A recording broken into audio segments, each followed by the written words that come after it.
সকাল সকাল একদম আজকে চৌঠা মে, বুঝতেই পারছেন তো, ভোটের রেজাল্ট ছাড়া অন্য কোনো কথা হবে না। একটাই কথা, পশ্চিমবঙ্গে ভোটের রেজাল্ট কি হতে চলেছে।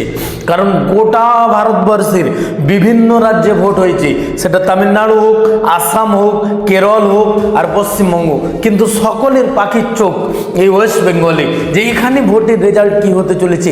আর একদম সকালবেলা ইনিশিয়াল স্টেজে দুটো তিনটে রাউন্ডে যে ফলাফল আমাদের সামনে এসেছে, সেখানে কিন্তু পদ্ম ফুল এগিয়ে রয়েছে।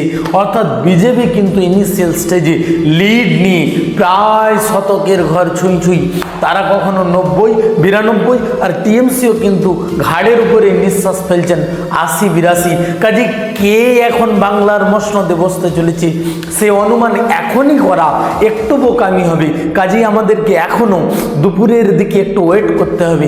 ঘড়ির কাঁটা ঠিক যখন 12টায় ছুঁই ছুঁই হবে আর যখন 1টার ঘরের দিকে যাবে, তখন আমরা কিন্তু বুঝে যাব যে কে বাংলার মসনদে বসতে চলেছে।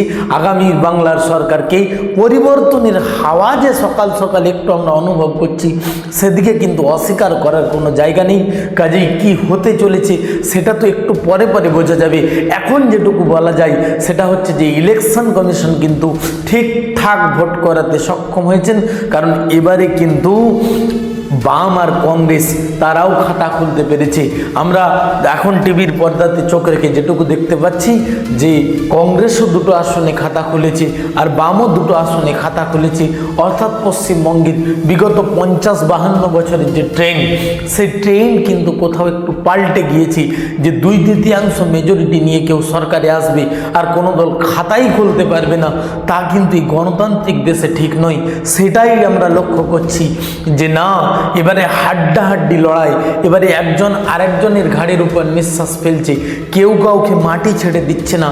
কাজেই যে 2/3 মেজরিটি নিয়ে, অর্থাৎ 200 পারের যে একটা নারা লাগছিল দুই দলের তরফ থেকেই, সেটা কিন্তু কোথাও যেন একটু ফিকে পড়ছে।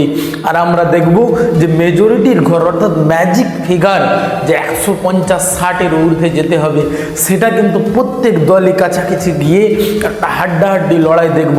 তবে কি হতে চলেছে ফাইনাল রেজাল্ট সেটা আমরা বুঝতে পারবো একদম ঠিক বেলা 1টার দিক করেই। কারণ তখন কিন্তু একটা পরিসংখ্যান আমাদেরকে বলে দিবে যে আগামীর সন্ধ্যাতে যে আমরা কি দেখতে চলেছি, কে আসছে বাংলার সরকারি।